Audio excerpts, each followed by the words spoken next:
Olá, sejam todos muito bem-vindos à nossa edição de abril do Ciência, Tecnologia e Sociedade.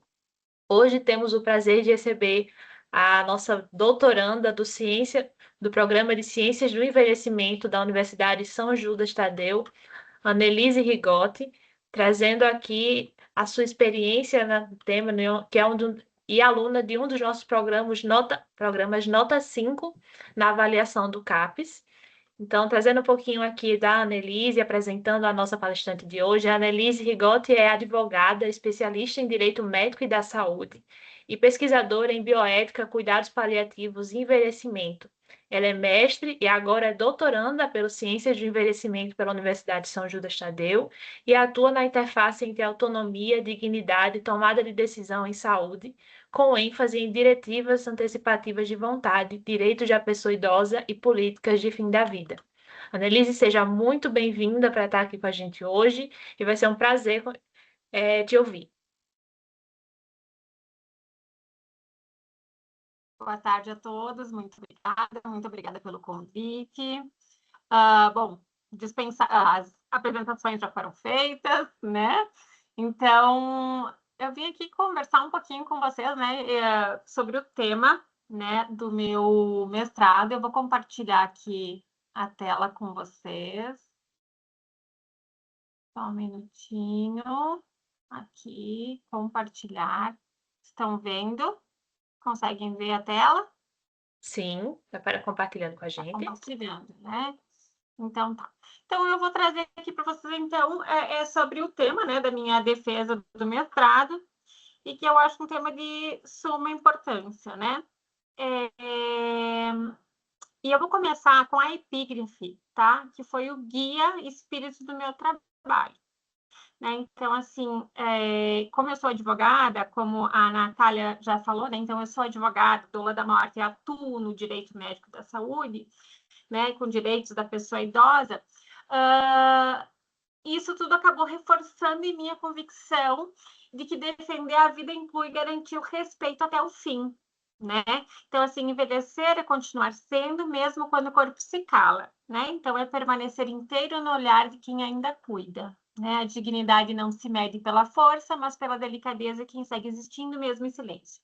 Então, no fundo, esse tema não fala apenas sobre as pessoas idosas de hoje, né? Fala sobre o nosso futuro, sobre as pessoas idosas do futuro, né? Então, começando essa apresentação, eu vou falar com vocês um pouquinho sobre o plano de fundo, tá? Eu começo, então, pelo plano de fundo demográfico, né? Então, eu elaborei esse gráfico aqui, justamente para quê? Para oferecer uma leitura muito rápida, né, da magnitude desse fenômeno do envelhecimento, né? E, sobretudo, para evidenciar, né, por que essa é uma discussão que já não pode mais ser adiada, ela tem que ser falada agora, nós precisamos conversar sobre isso agora. Porque o envelhecimento populacional é um processo contínuo e irreversível, isso nós já sabemos. Mas as projeções da ONU indicam que até 2050, uma a cada 6 pessoas no mundo terá mais de 65 anos. E aqui no Brasil, esse cenário ele já se concretiza. Então, o censo de 2022 já aponta que mais de 10% da população brasileira ultrapassou essa faixa etária. Então, esses são dados, né?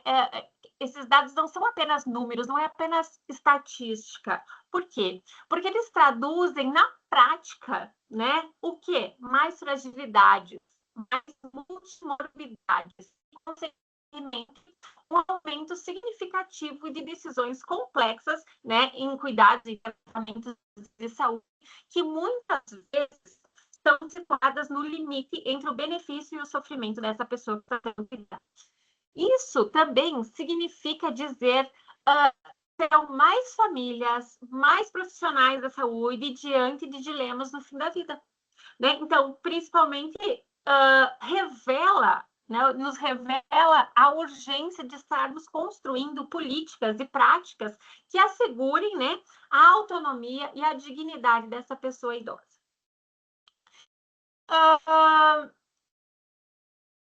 Eu trouxe a justificativa do nosso trabalho, né? Então, a justificativa nasceu de uma contradição contemporânea, né? Nós celebramos, e com toda a razão, nós temos que celebrar muito todos os avanços, né, da medicina, das novas tecnologias que acabam prolongando a vida, né? Mas ainda a gente está muito pouco preparado, né? Seja como sociedade, como instituições, como profissionais, como pessoas, né? Nós estamos pouco preparados para lidar com o envelhecer e com o morrer de uma forma verdadeiramente humanizada. Então, para compreender essa contradição, eu organizei em 3 camadas. Uma primeira camada cultural, uma segunda camada que seria a clínica e uma terceira camada institucional e normativa. Ou seja, a primeira, cultural, traz o tabu da morte e do etarismo. Então, o tabu da morte e o etarismo ainda colocam a pessoa idosa em um lugar de invisibilidade, né?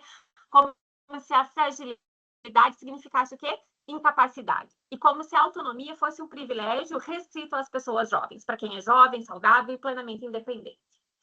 Num segundo ponto, numa segunda camada, que seria a clínica, né, eu trago a questão da obstinação terapêutica ou a distanásia. Né? Então, assim, quando a finitude é negada, a medicina, por vezes, pode escorregar para a obstinação terapêutica.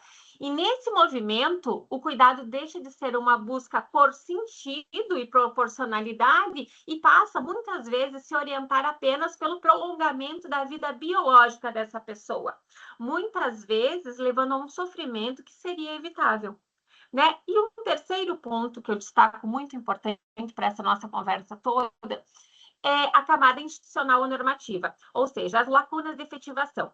Mesmo quando existe a vontade do paciente, a vontade da pessoa idosa, né?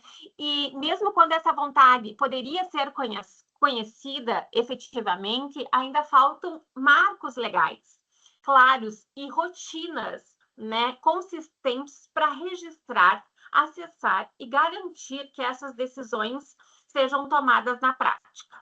Tá? Então, é nesse cenário todo que a autonomia corre o risco de quê? Se transformar numa verdadeira variável institucional.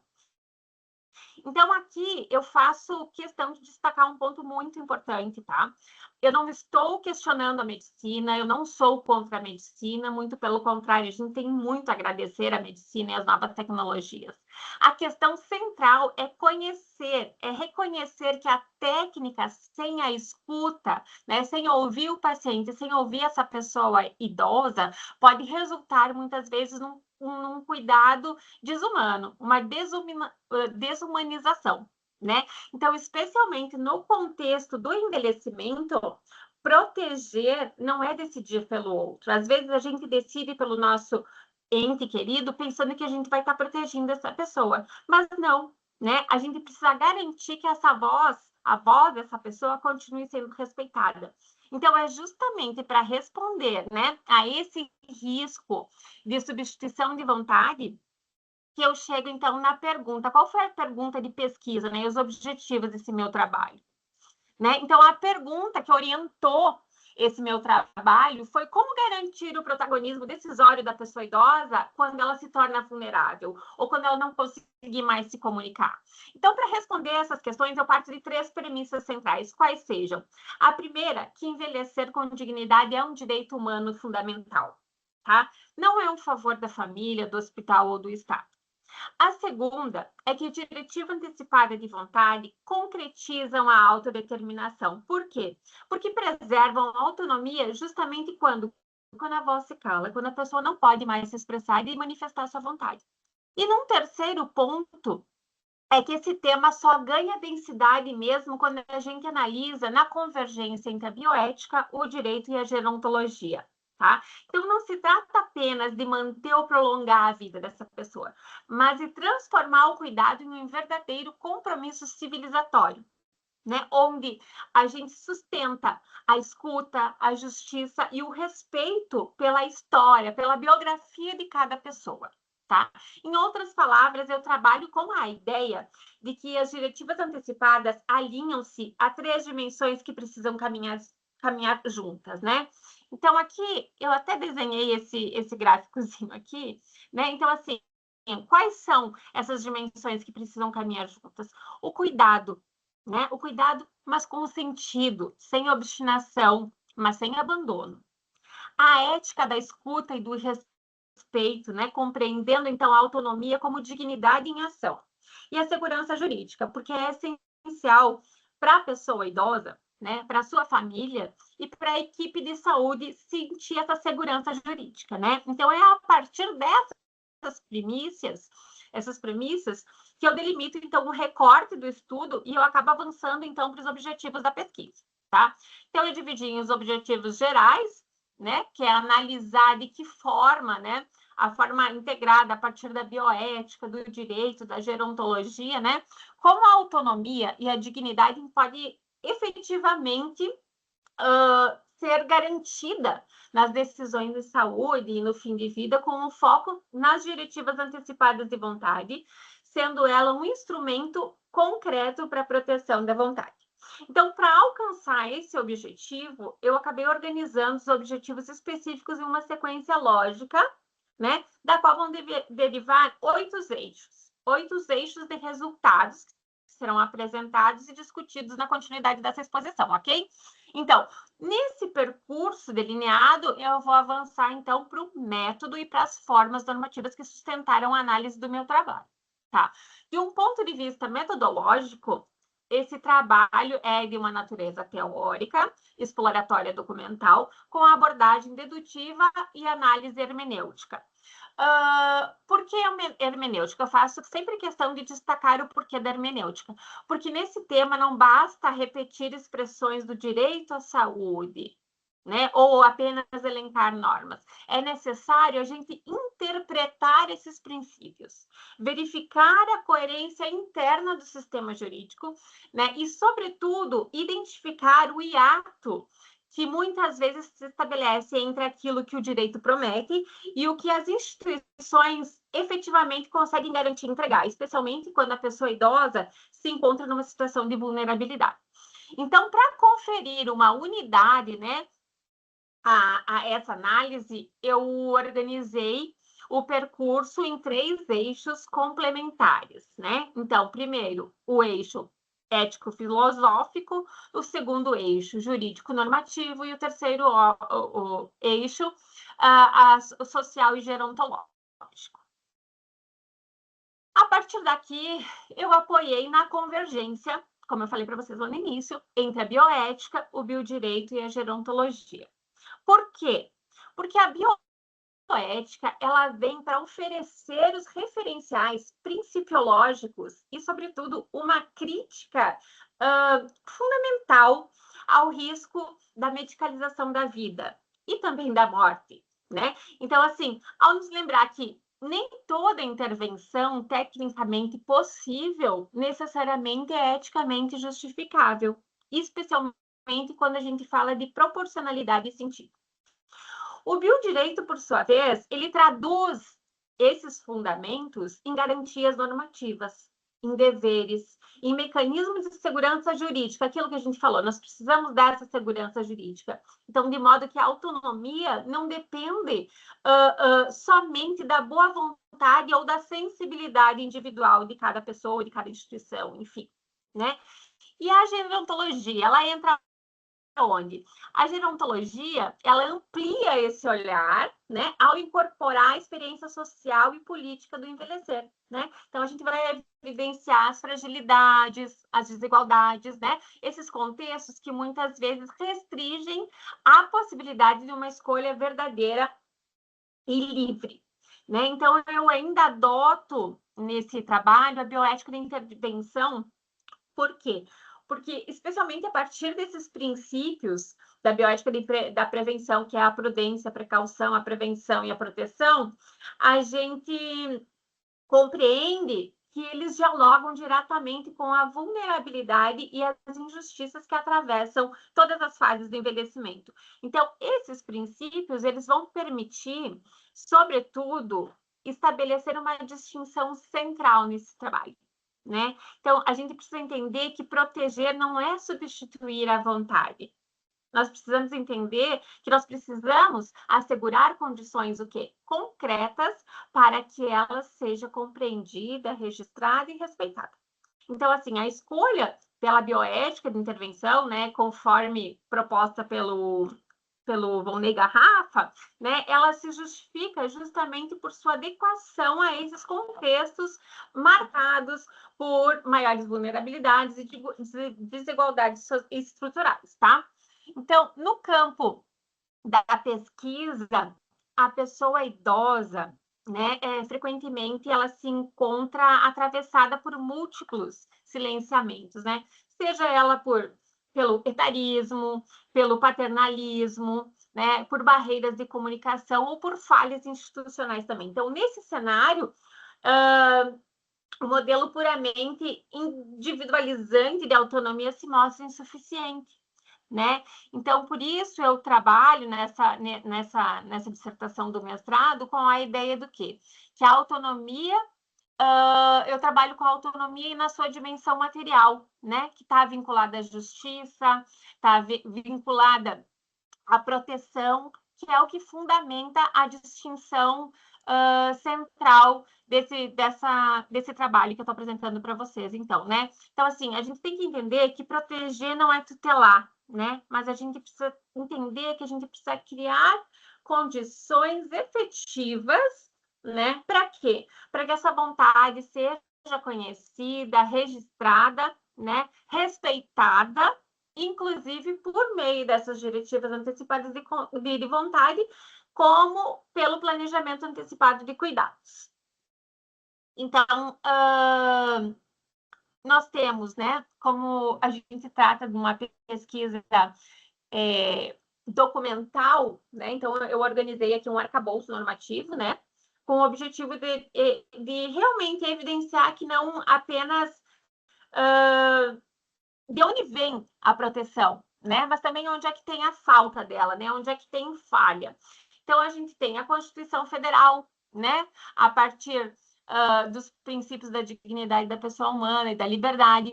Depois nós temos o próprio Código Civil, né, que a gente destaca o artigo 15 do Código Civil, né, que vai tratar da recusa de tratamentos que impliquem, mesmo que impliquem em risco de vida, né, e na sequência a gente vai incorporando, então, a proteção específica da pessoa idosa, por meio do Estatuto da Pessoa Idosa, né, a Política Nacional da Pessoa Idosa, além do Código de Ética Médico, que vai fazer o quê? Vai orientar a prática profissional, né? No plano internacional, nós também temos um arcabouço, aí a gente vai estabelecer um diálogo com a Declaração Universal sobre a Bioética e o Direito, né, o Direito Humano da Unesco, a Convenção Interamericana sobre a Proteção dos Direitos Humanos da Pessoa Idosa, reforçando categorias fundamentais como a vulnerabilidade, a proteção e a autonomia. Os resultados nas discussões, nós organizamos em 8 momentos progressivos que partem de um diagnóstico cultural sobre o envelhecimento, né, sobre a velhice, sobre a finitude, e nós vamos avançando até os instrumentos concretos de proteção da autonomia dessa pessoa idosa.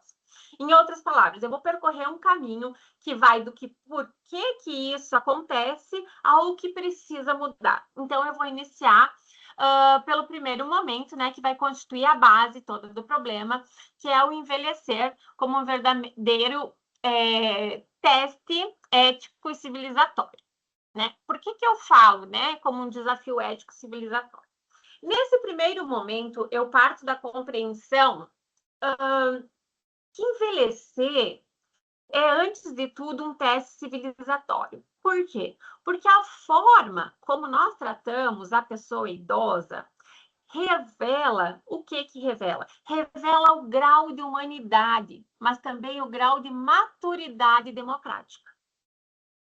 Então, no entanto, a velhice ainda é frequentemente associada à ideia de perda, o que reforça o etarismo, o que reforça a invisibilidade dessa pessoa idosa.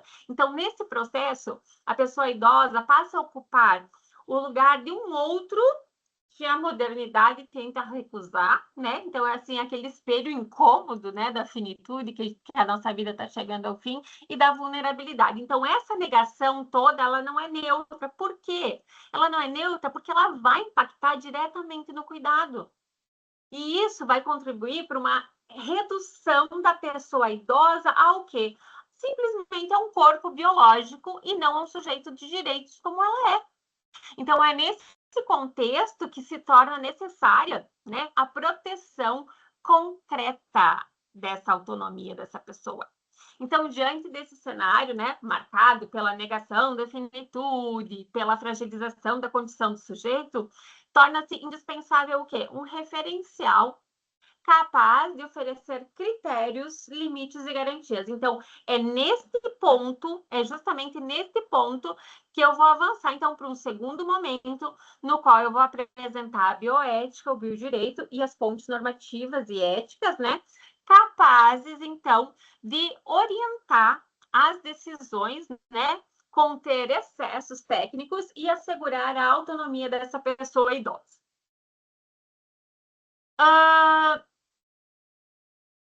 Aqui.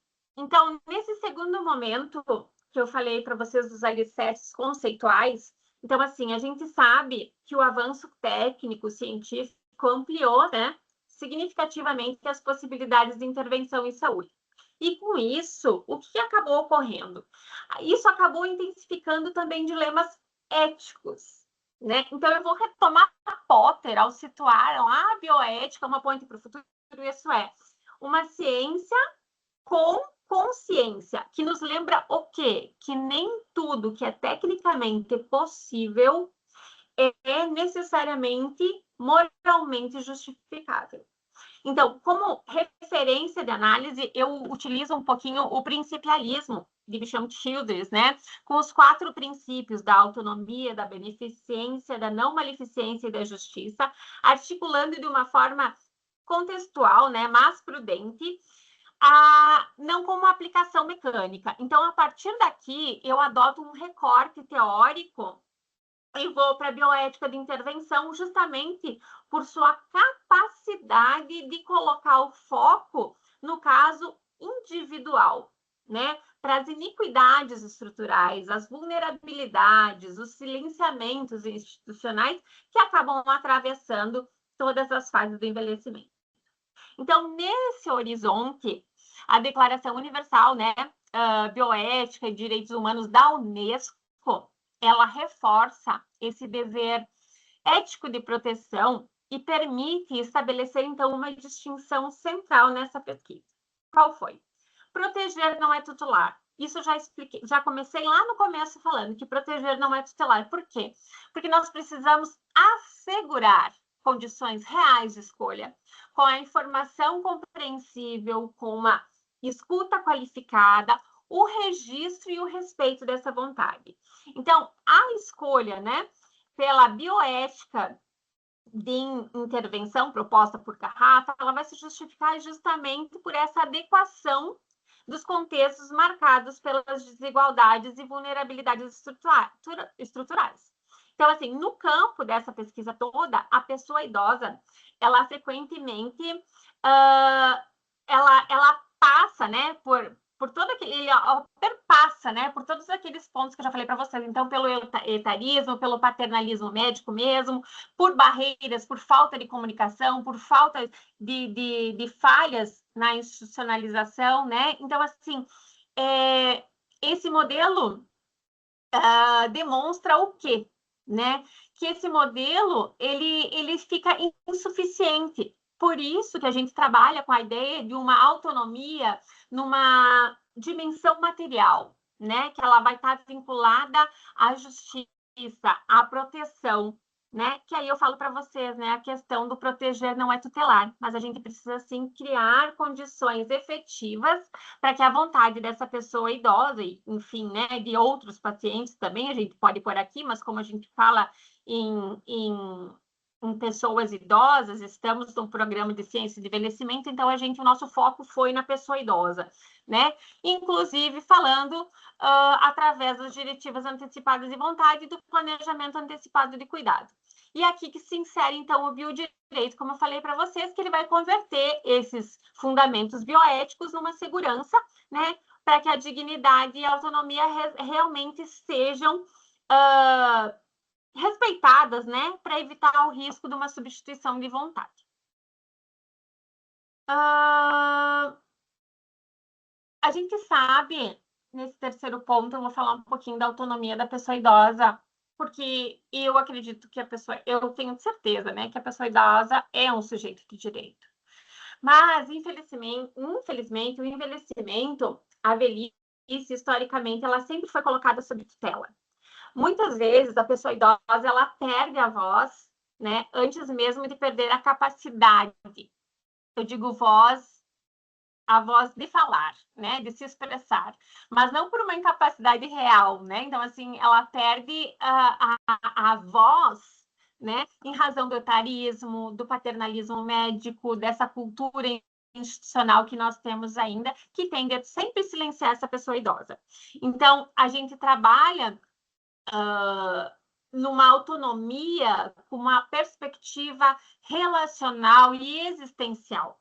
Né? Então, assim, decidir não é um ato isolado. Por quê? Porque vai envolver histórias, valores, crenças e vínculos, vai envolver toda uma biografia por trás daquela pessoa.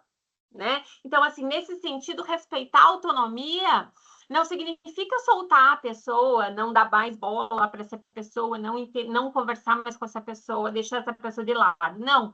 Mas a gente precisa assegurar condições reais de escolha.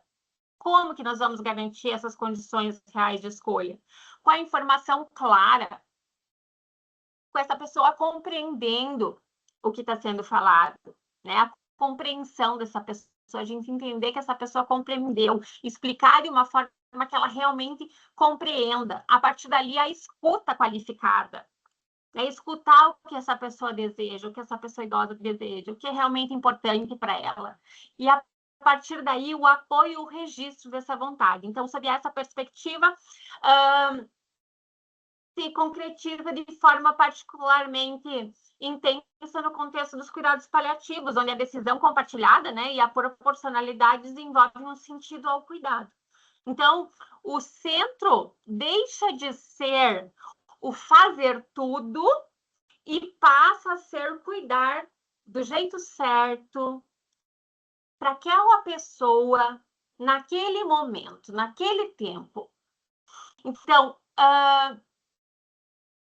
tem um ponto assim, no entanto, quando essa autonomia não é efetivamente reconhecida na prática, emerge uma das tensões mais críticas do fim da vida, que é a obstinação terapêutica, que é esse o tema que eu vou desenvolver, então, daí num próximo momento dessa análise.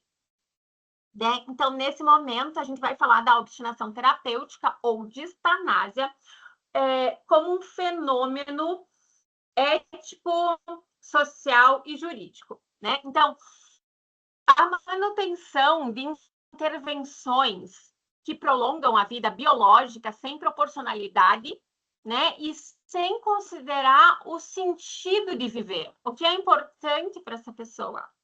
Então, esse padrão incide de formas particularmente intensa sobre a pessoa idosa, muitas vezes por elas serem marcadas por fragilidades múltiplas, né? Que acabam sendo progressivamente afastadas do processo decisório, né? Então, elas deixam de ser sujeitos do cuidado e passam a ser objetos de conduta, né? Então, quando salvar a vida ignora o sentido da existência, o cuidado ele pode se transformar em quê? Em desumanização. Então, nesse contexto, eu destaco alguns riscos éticos centrais. Posso falar aqui uns 4 riscos éticos centrais. O paternalismo, né? O paternalismo médico, em onde o médico entende que só ele sabe o que é melhor para esse paciente, né? A presunção da incapacidade desse paciente, então, assim, ele não é capaz de decidir o que seria benéfico para ele ou não.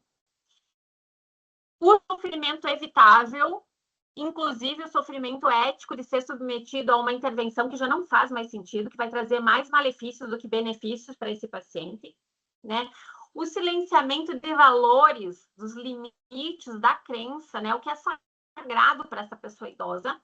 E aí, o mais grave de todos, que são os conflitos, né? Entre paciente, família, equipe, né? Justamente num momento onde mais se exige a comunicação clara, a decisão compartilhada, um momento que se necessita, né, que a gente está passando por um momento de uma maior vulnerabilidade, se necessita mais a escuta, a compreensão. Então, a resposta, né, no entanto, não está em negar a medicina. Mais uma vez eu falo, eu não nego a medicina, mas de reorientar esse cuidado, né? E isso implica no quê?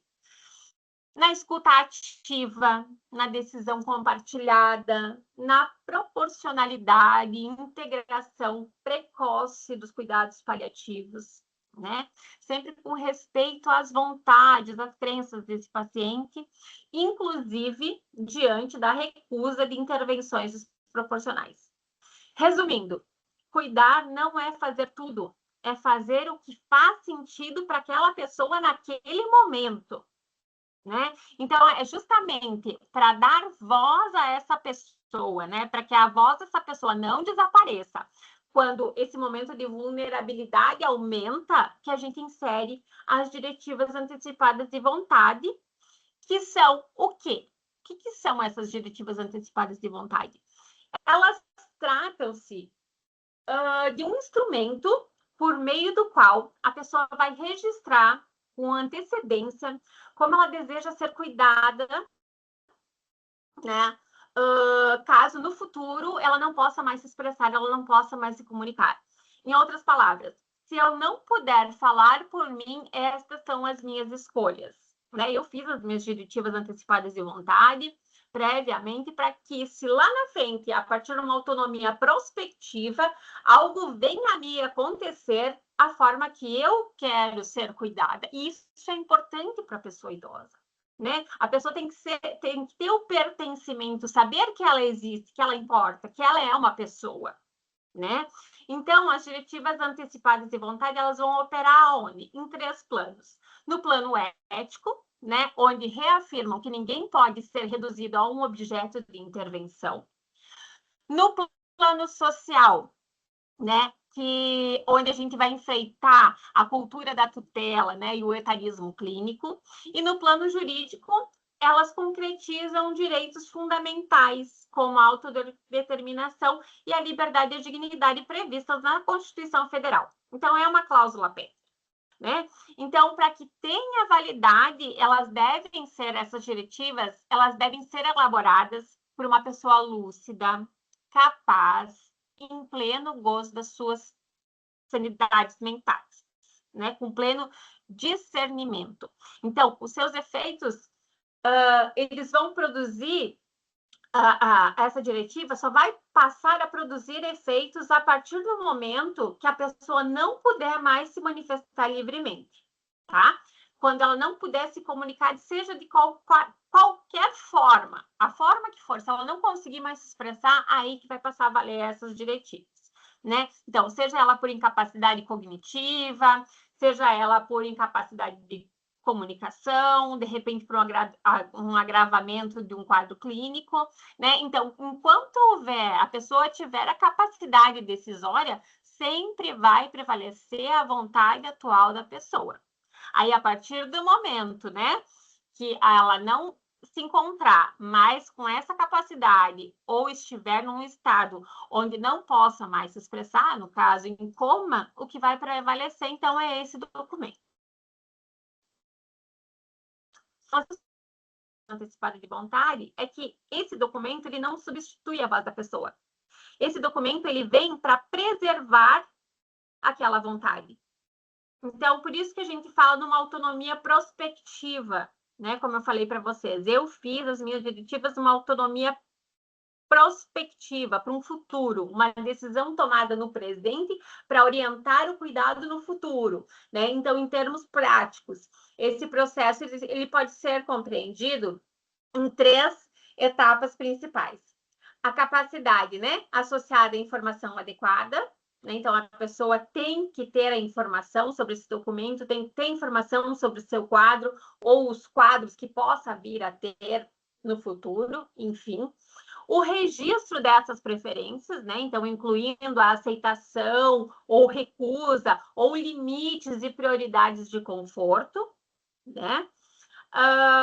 E a sua ativação, né, como eu falei para vocês, ela vai se dar diante da incapacidade, né, com deliberação compartilhada e cuidado proporcional. Então, assim, no Brasil, nós ainda não temos uma lei federal específica sobre o tema das diretivas antecipadas de vontade, né? Mas a gente encontra respaldo aonde? No campo deontológico, né? Então, assim, especialmente na resolução do Conselho Federal de Medicina a resolução 1995 de 2012, né? E a gente encontra também precedente na 1805 de 2006, que legitimou a limitação de procedimentos desproporcionais na terminalidade, assegurando então o quê? O conforto e o sofrimento dessa pessoa, né? E aí a gente passa para o sexto momento, que o Brasil ele não parte do zero. Nós temos isso aonde? Nós temos isso na Constituição Federal, no Código Civil, nós temos bases já para isso. O problema central, portanto, não é a ausência de fundamento, mas é a falta da efetividade, né? Falta a efetividade nesse sentido, né? E aí nós temos uma convenção que ela foi assinada pelo Brasil, porém ela não foi ratificada, que é de suma importância, que determina também que a pessoa idosa ela seja escutada, que seja respeitada essa vontade, né? E isso também serve para orientar políticas públicas integradas e fortalecer no cotidiano do serviço de saúde, né, os instrumentos como a diretiva antecipada de vontade, o planejamento antecipado de cuidado e os próprios cuidados paliativos. Então, nós estamos esperando essa ratificação, né? E no oitavo momento, a gente ampliou a análise, então, para o plano global, onde a gente inseriu aí esse estudo todo na Agenda 2030, né? Que ela evidencia que envelhecer com dignidade também é uma questão de sustentabilidade humana, né? Uma forma de justiça social aplicada a esse corpo que envelhece, né? E ela encontra relação aonde? No ODS 10, que vem falar sobre o cuidado integral em saúde, né? O ODS, o ODS 3, cuidado integral, né? A pessoa, a saúde. O ODS 10, né? Equidade de acesso. E o ODS 16, que são as instituições eficazes, né? Capazes de registrar e cumprir essa vontade por meio de prontuários, protocolos e garantias reais. Enfim, né? E após esses 8 momentos que a gente tem, a gente fez algumas recomendações, né? Então, assim, primeiro seria uma lei federal específica sobre DAVs. Quando eu defendi o meu mestrado, nós não tínhamos ainda o Estatuto Estatuto dos Direitos do Paciente. Hoje nós temos o Estatuto, e lá está descrito as diretivas antecipadas de vontade, né? Então, assim, nós temos as DAVs incluídas em políticas públicas e no SUS, temos, né, por meio da NCP. Né? Nós temos ali, ano passado, que foi assinada agora me fugiu o nome aqui, gente, me perdoem, é tanta coisa que eu quero falar para vocês que eu acabei me perdendo. Mas, enfim, a Política Nacional de Cuidados Paliativos. Né? Então, assim, nós temos as diretrizes. O que falta realmente é isso, é nós pormos em prática essas necessidades de realmente assegurar o direito da pessoa, né, a autonomia, né, a preservação da autonomia da pessoa. Então, nas conclusões, eu vou destacar aqui 3 mensagens centrais, né? Então, a primeira é que envelhecer não é apenas um fato biológico, né? Então, é um fenômeno ético e civilizatório, né? A forma como a sociedade trata as suas pessoas idosas vai revelar o quanto ela, de fato, sustenta, né, a dignidade, igualdade dos direitos humanos, especialmente quando a fragilidade se apresenta. Um segundo tópico bem importante é sobre a obstinação terapêutica, né, que se consolidou, então, com uma das tensões centrais da medicina contemporânea, né, quando a técnica avança sem escuta, ela pode até prolongar o tempo, né, mas vai prolongar que tempo? Vai prolongar o sofrimento também, né, por muitas vezes, quando for uma doença irreversível, incurável, né. E a terceira mensagem que constitui o núcleo propositivo desse trabalho, então, que seriam as diretivas antecipadas de vontade, realmente, o que elas são? Elas representam um instrumento mais direto para preservar a autonomia, né, então, dessa pessoa idosa, quando a voz não puder mais ser ouvida. Então, elas vão proteger essa biografia, vão reduzir conflitos, vão orientar as decisões proporcionais e vão acabar recolocando a pessoa no centro, né, como autora da sua própria história, inclusive no fim de vida. E aí eu finalizo o nosso trabalho dizendo que envelhecer é um teste civilizatório. Por quê? Porque ele revela se nós somos realmente capazes de cuidar da pessoa idosa sem infantilizar, de proteger sem substituir e de respeitar sem silenciar, né? Porque a pessoa idosa, ela realmente precisa continuar sendo autora de si até o fim, né? E eu encerro, então, retomando aquela epígrafe que me trouxe até aqui, né? Porque ela vai sintetizar realmente nessa frase o compromisso ético-jurídico que acabou sustentando todo esse estudo, né? Essa dissertação acabou tornando um artigo, ele foi publicado, né? Essas são as referências da minha pesquisa. E é isso, gente. Eu acho que eu extrapolei o meu tempo, mas desde já eu quero agradecer aí esse tempo de vocês para ouvir e a gente está conversando aqui a respeito desse tema que é tão importante e tão necessário. Annelise, parabéns. Fiquei bem entusiasmada com o seu tema, né? Sabendo aí que a gente sempre tem alguém na família aí, algum idoso, né? E um tema tão importante, e saber que a gente não tem ali, né, políticas públicas com esses temas, nossa população cada vez envelhecendo mais, isso aí sendo deixado de lado.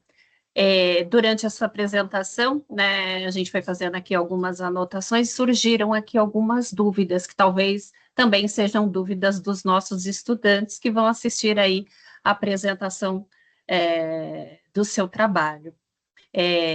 Mas antes, quero te dar os parabéns, excelente.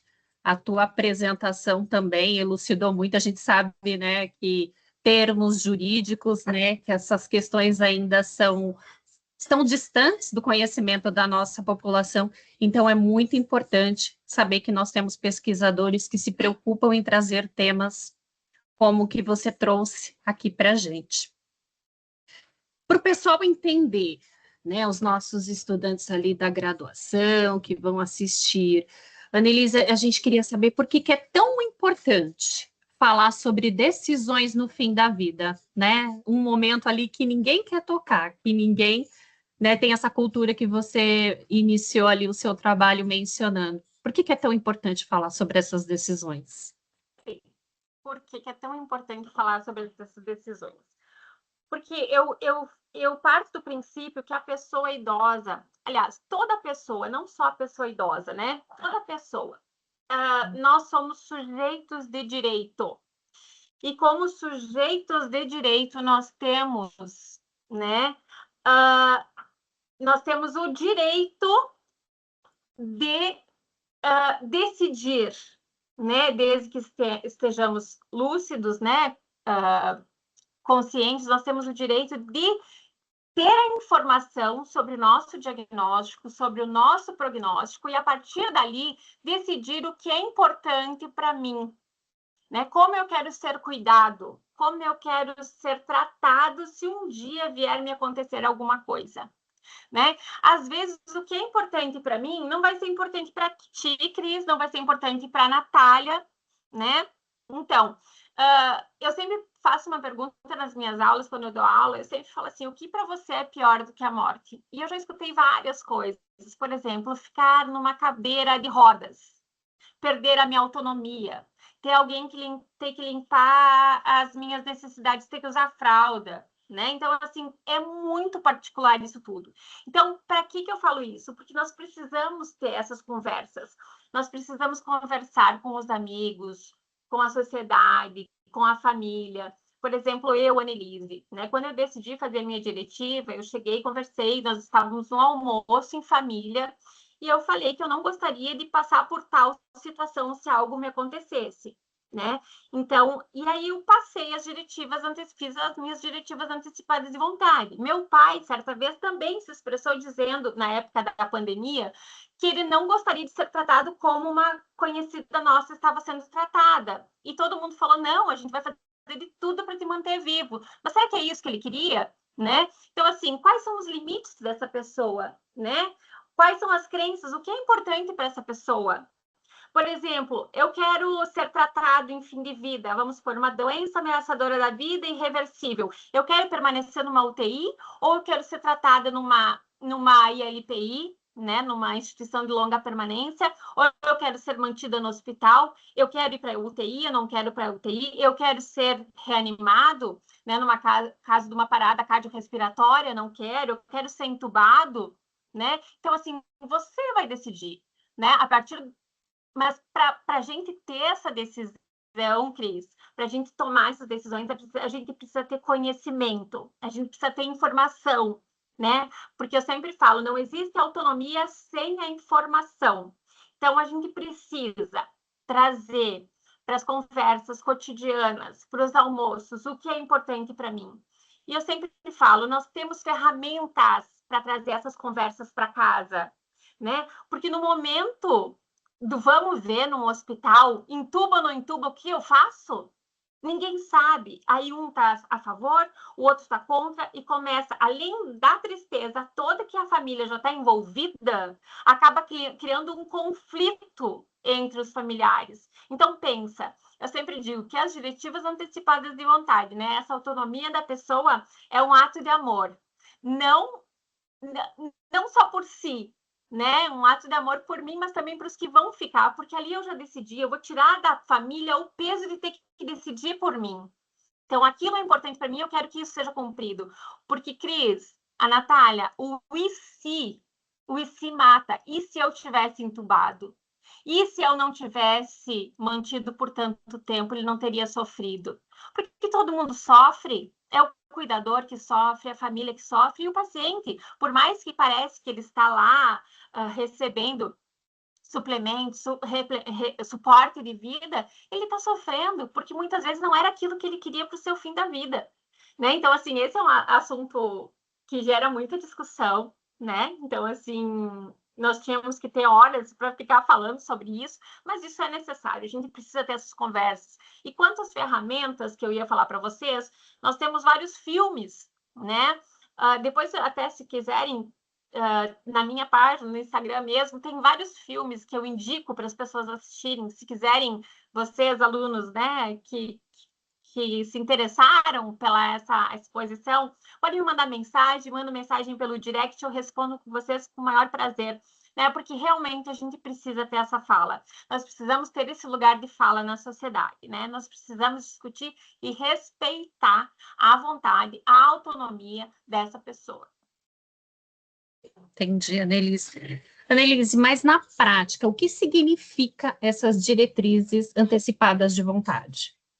Na prática, é esse documento, tá? Hoje nós não temos uma forma prevista em lei, tá? De como ele deve ser feito, mas eu sempre indico, ele pode ser um documento particular, tá? Escrito de próprio punho. Eu não estou com a minha aqui agora para mostrar para vocês. Mas ele pode ser um instrumento particular, escrito de próprio punho, tá? Onde ali vai constar os tratamentos que eu desejo, os tratamentos que eu não desejo, né? Os tipos de suporte de vida em determinada situação, como eu quero ser tratado.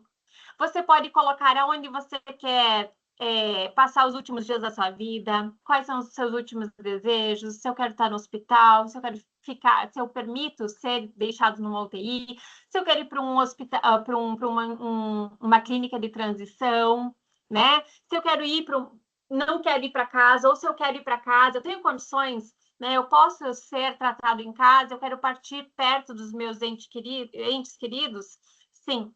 Mas na prática, a gente sabe que essa possibilidade existe, mas justamente pela falta de conversa, de diálogo, isso não é colocado em prática, né? E isso é muito importante, a gente saber que a gente tem esse direito, né? Nós temos garantias, seja na Constituição Federal, nós temos no nosso ordenamento jurídico, em convenções internacionais também temos esse direito, né? Então, assim, é uma questão de direito humano, né? Então, assim, falar sobre diretivas antecipadas de vontade é falar de amor, é falar de vida, não é falar de morte, é falar de vida, como eu quero que a minha vida seja vivida até o final, né? Então, eu acho que o entrave maior, eu acho que as pessoas não conversam a respeito, né? Por isso, desse tabu de falar da morte, e a morte é a única certeza que nós temos, né? A gente sabe que ainda não inventaram a pílula da vida eterna, né? Não inventaram uma fórmula de uma vida eterna. Então, a única certeza que a gente tem é essa. Então, como que nós queremos chegar até lá? Né? Isso não estou falando só do envelhecimento, né? Que isso é muito importante. E eu justamente comecei a minha trajetória estudando sobre o direito médico, a saúde, fui me aprofundando nessa parte daí do direito da pessoa idosa, né? Então, assim, eu digo que foi um presente, né? Por ter passado por tudo isso, por trabalhar com essas vulnerabilidades, né? Foi um presente eu ter conhecido as ciências do envelhecimento, né? A partir daí da minha pós-graduação, eu tive acesso aos cuidados paliativos e comecei a estudar a respeito. Depois eu fui me aprofundando no testamento vital, da diretiva antecipada de vontade, né, que é um gênero onde nós temos várias espécies de diretivas antecipadas de vontade. E isso foi me levando, cada vez me interessando, me preocupando mais com a pessoa idosa. E quando me falaram do mestrado em ciências do envelhecimento, eu falei, tá aí. Né? Então, assim, mais que uma formação acadêmica, me trouxe possibilidades de estudar e estar ali verificando na prática isso tudo. Né? Então, assim, a importância desse programa, a importância de ser um programa multidisciplinar, né? Interdisciplinar. Veja, nós temos vários profissionais de saúde e profissionais da área do direito ali envolvidos, psicólogos, psiquiatras, fisioterapeutas, enfermeiros, assistentes sociais, TO, enfim, ali estudando, né? Como envelhecer melhor, como que a gente pode lidar nessas situações de envelhecimento. Então, assim, a ciência do envelhecimento realmente me surpreendeu. Tanto é que eu comecei no mestrado das ciências do envelhecimento e já fui direto para o doutorado, porque é uma coisa que foi me chamando e querendo ir mais a fundo e mais a fundo, né? E assim, e é uma necessidade, né? A gente vê aí os dados, né, da ONU, do IBGE mesmo, né? Nós somos envelhecentes, né? E como é que nós queremos ser cuidados lá na frente, né? E se fôssemos nós, né? A atual situação de como nós tratamos os nossos idosos hoje. A gente tem que pensar que daqui a um tempo nós seremos esses idosos, nossos filhos estarão cuidando de nós. E como é que nós queremos que eles nos cuidem? Né? Então, é essa a importância. E isso agregou muito à minha vida profissional, ter todo esse conhecimento de a integração dos profissionais, né? Os professores, trazendo temas importantíssimos, relevantíssimos, os congressos, enfim, que a gente vai participando em razão de estar fazendo esse curso. Eu acho que é isso, sabe? A gente pensar numa sociedade melhor, uma sociedade que envelhece e respeita as pessoas que estão envelhecendo e pensando no nosso futuro. Interessante, Annelise. Você já respondeu a última pergunta que eu ia fazer, que é uma... Imagina, contribuiu demais, né? Que os nossos estudantes têm sempre ali dúvidas sobre a pesquisa, mas por que eu vou pesquisar? Isso vai contribuir na minha carreira.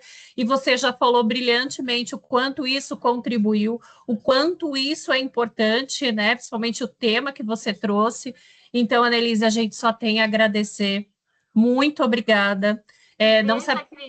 Cris, assim, ó, não é só profissionais de saúde. Veja, eu sou do direito, né? Temos o direito da pessoa idosa, mas o pessoal da arquitetura, da engenharia, como é que nós vamos projetar uma cidade amiga da pessoa idosa?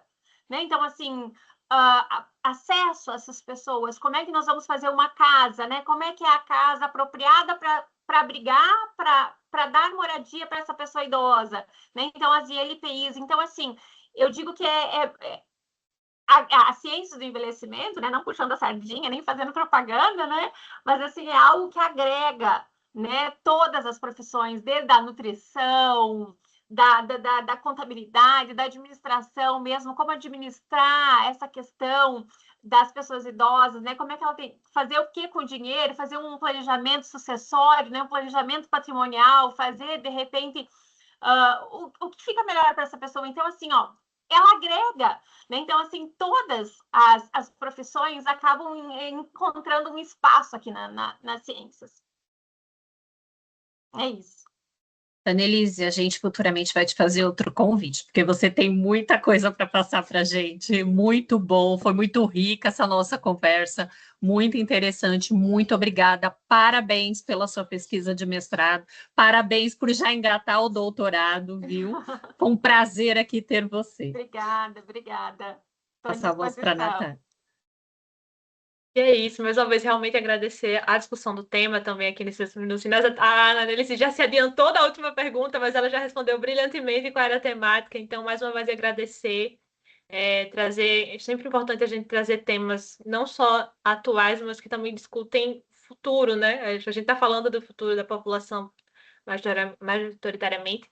Então, só agradecer, estamos encerrando aqui a nossa edição de abril do Ciência, Tecnologia e Sociedade.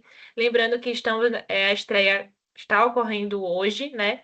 Mas vocês têm o certificado de participação, ele vai ficar disponível para todos que assistirem durante hoje na estreia. Ela vai estar disponível aqui na descrição do vídeo. E retornamos agora no mês de maio com na nossa próxima edição. Obrigada a todos, tenham mais uma vez. Obrigada pelo convite, gente. Até mais. Tchau, tchau. Até mais.